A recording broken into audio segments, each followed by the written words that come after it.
Baik, sebelumnya perkenalkan nama lengkap saya Maria Agnosita Soge dengan NIM 2423752022. Di sini saya akan menjelaskan pengertian dan tujuan dari siklus pembelian dalam sistem akuntansi. Perlu kita ketahui apa itu sistem pembelian. Sistem pembelian merupakan bagian dari sistem akuntansi yang berhubungan dengan proses perolahan barang dan jasa yang dibutuhkan perusahaan untuk kegiatan operasionalnya. Dalam konteks sistem akuntansi, sistem pembelian berfungsi untuk memastikan setiap transaksi pembelian tercatat dengan baik dan sesuai dengan prosedur yang berlaku. Oke, baik. Dari pengertiannya tentu saja ada juga tujuannya. Yang pertama, menjamin ketersediaan barang dan jasa yang dibutuhkan perusahaan dalam jumlah, kualitas, dan waktu yang sesuai. Yang kedua, meningkatkan efisiensi dan efektivitas biaya dengan memastikan pembelian dilakukan pada harga yang paling menguntungkan dan melalui pemasok yang terpercaya. Yang ketiga, meningkatkan keakuratan pencatatan transaksi sehingga laporan keuangan menciptakan kondisi sebenarnya. Yang keempat, mencegah penyelewengan atau kecurangan, terutama dalam hal pengeluaran kas dan pengelolaan utang usaha. Selanjutnya, kita masuk pada tahapan atau proses yang termasuk dalam sistem pembelian. Siklus pembelian dalam sistem akuntansi terdiri dari serangkaian aktivitas yang saling berkaitan, dimulai dengan pengenalan kebutuhan hingga pembayaran pemasok. Secara umum, tahapan-tahapan ini meliputi yang pertama, permintaan pembelian atau purchase requisition. Tahapan pertama adalah ketika bagian atau departemen tertentu dalam perusahaan mengajukan permintaan barang atau jasa yang dibutuhkan. Dokumen yang digunakan pada tahap ini adalah purchase requisition atau formulir permintaan pembelian. Tujuannya itu untuk memberitahu bagian pembelian bahwa ada kebutuhan yang harus dipenuhi. Yang kedua, pemilihan pemasok atau supplier selection. Setelah permintaan disetujui, bagian pembelian akan mencari dan menilai calon pemasok berdasarkan harga, kualitas barang, waktu pengiriman, dan reputasi. Tahap ini penting agar perusahaan dapat memperoleh barang dengan harga dan kualitas yang terbaik. Yang ketiga, pemesanan barang atau purchase order. Setelah pemasok dipilih, perusahaan membuat surat pesanan atau purchase order sebagai dokumen resmi untuk memesan barang atau jasa. Dokumen ini mencantumkan rincian seperti nama barang, jumlah, harga, serta syarat pembayaran pengiriman. Yang ketiga, penerimaan barang atau receiving goods. Ketika barang dikirim oleh pemasok, ketika bagian penerimaan akan memeriksa kesesuaian antara barang yang diterima dengan surat pesanan dan dokumen pengiriman. Yang kelima, pencatatan utang atau recording account payable. Setelah barang diterima dan diverifikasi, bagian akuntansi mencatat kewajiban perusahaan kepada pemasok. Proses ini melibatkan pencocokan antara faktur dari pemasok, surat pesanan, dan laporan penerimaan barang. Yang keenam, yang terakhir ini merupakan pembayaran kepada pemasok atau payment process. Tahap terakhir adalah pembayaran kepada pemasok sesuai dengan syarat yang lebih disepakati seperti tunai atau kredit. Pembayaran dapat dilakukan melalui cek, transfer bank, atau sistem pembayaran elektronik. Setelah pembayaran dilakukan, transaksi akan dicatat dan dokumen disimpan untuk arsip. Sekian dari saya, terima kasih. Halo semuanya, perkenalkan nama saya Indriana Tasyadini dengan NIM 2423752017. Baik, pertama-tama saya akan menjelaskan apa saja dokumen yang digunakan. Yang pertama ada Purchase Requisition, di mana ini merupakan dokumen internal yang dibuat oleh bagian yang membutuhkan barang sebagai permintaan pembelian. Yang kedua ada Request for Quotation, yang dimana ini merupakan dokumen untuk meminta penawaran harga dan syarat dari beberapa pemasok. Yang ketiga ada purchase order. Ini merupakan dokumen resmi perusahaan kepada pemasok sebagai bukti pemesanan barang atau jasa. Yang keempat itu ada receiving report, yang dimana ini merupakan laporan yang dibuat saat barang diterima untuk memastikan jumlah dan kondisi barang sesuai pesanan.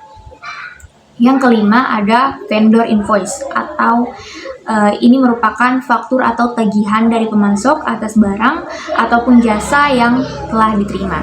Kemudian ada juga payment voucher atau cek. Ini merupakan dokumen yang digunakan sebagai dasar pelaksanaan pembayaran kepada pemasok. Selanjutnya saya akan menjelaskan apa saja catatan akuntansi yang digunakan. Yang pertama ada purchases journal, di mana di sini ini melakukan mencatat transaksi pembelian secara kredit. Yang kedua ada Cash Disbursement Journal, di mana ini merupakan pencatatan pengeluaran kas saat pembayaran kepada pemasok. Kemudian ada Accounts Payable Subsidiary Ledger, di mana mencatat utang perusahaan kepada masing-masing pemasok. Kemudian ada juga Inventory Subsidiary Ledger, di mana ini merupakan proses mencatat keluar masuknya persediaan barang. Kemudian yang terakhir ada General Ledger, di mana ini merupakan proses mencatat seluruh transaksi keuangan secara keseluruhan. Selanjutnya ada pun alur informasi dalam siklus pembelian, yang dimana yang pertama yaitu arus informasi internal, di mana ini terjadi antara bagian di dalam perusahaan seperti pembelian, bagian gudang, dan juga bagian akuntansi. Yang kedua ada arus informasi eksternal, yang dimana terjadi antara perusahaan dengan pemasok. Yang ketiga ada arus informasi keuangan, yang dimana berkaitan dengan pencatatan dan pembayaran transaksi pembelian. Yang keempat ada arus informasi pengendalian, yang dimana ini digunakan untuk memastikan proses pembelian sesuai prosedur dan mencegah kesalahan ataupun kecurangan. Selanjutnya ada pihak-pihak yang terlibat. Yang pertama yaitu bagian gudang, di mana bagian ini menginformasikan kebutuhan dan kondisi persediaan. Kemudian ada juga bagian pembelian, yang dimana bagian ini bertanggung jawab melakukan pemesanan kepada pemasok. Kemudian ada juga bagian penerimaan barang, di mana bagian ini memeriksa dan juga menerima barang yang datang. Kemudian ada bagian akuntansi, di mana bagian ini bertanggung jawab melakukan pencatatan transaksi pembelian. Ada juga selanjutnya bagian keuangan, di mana bagian ini melaksanakan pembayaran kepada pemasok. Kemudian yang terakhir ada pemasok atau vendor, yang dimana pihak ini yang menyediakan barang ataupun jasa. Sekian materi dari saya, terima kasih. Baik, perkenalkan nama saya Flaviana Seriningsih Klau dengan NIM 2423752014. Di sini saya akan menjelaskan materi mengenai sistem pengendalian internal dalam siklus pembelian.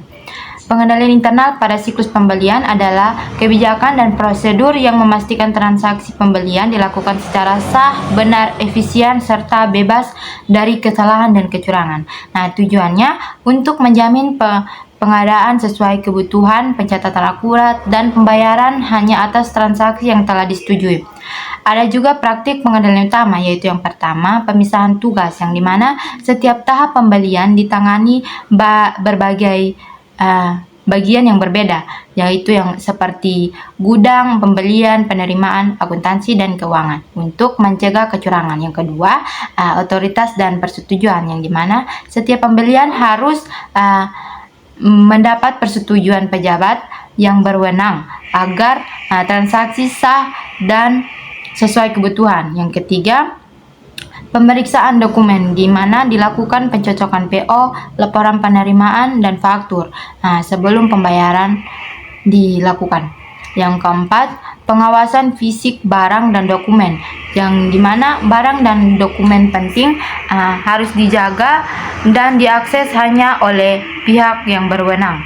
Yang kelima, audit internal dan rekonsiliasi, yang dimana pemeriksa rutin dan pencocokan data untuk mendeteksi kesalahan atau penyimpangan. Yang keenam, sistem informasi akuntansi terkomputerisasi, yang mana otomatisasi pencatatan dan pembatasan akses untuk peningkatan kendala data. Ada juga dampak penerapan siklus pembelian, yang dimana penerapan siklus pembelian yang efektif memberikan dampak positif terhadap kinerja perusahaan dari aspek operasional, keuangan, dan strategi.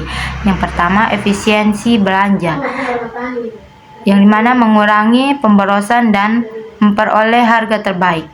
Yang kedua, peningkatan pengendalian dan pengawasan, yang dimana meminimalkan risiko kesalahan dan kecurangan. Yang ketiga, ketersediaan persediaan terjamin, yang dimana barang tersedia tepat waktu untuk mendukung operasional. Yang keempat, meningkatkan hubungan dengan pemasok, yang dimana kerjasama lebih baik dan berkelanjutan. Yang kelima, peningkatan produktivitas dan efektivitas operasional agar proses kerja lebih cepat dan terkoordinasi. Yang keenam, meningkatkan akurasi data dan pelaporan keuangan. Nah, untuk laporan keuangan lebih andal untuk pengambilan keputusan. Sekian materi dari selanjutnya, kelompok kami mengambil kesimpulan bahwa siklus pembelian itu merupakan proses penting yang memastikan perusahaan memperoleh barang dan jasa secara tertib, efisien, dan dapat dipertanggungjawabkan. Setiap tahapan, mulai dari permintaan, pemesanan, penerimaan barang, pencatatan utang, hingga pembayaran, memerlukan dokumen pendukung sebagai alat bukti, verifikasi, dan pengendalian internal. Nah, penerapan pengendalian internal seperti pemisahan tugas, otorisasi, dan pemeriksaan dokumen sangat diperlukan untuk mencegah terjadinya kesalahan dan kecurangan.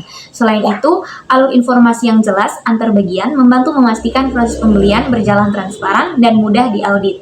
Secara keseluruhan, siklus pembelian yang efektif dapat meningkatkan efisiensi biaya, menjaga persediaan, memperkuat hubungan dengan pemasok, melindungi aset perusahaan, serta menghasilkan laporan keuangan yang andal.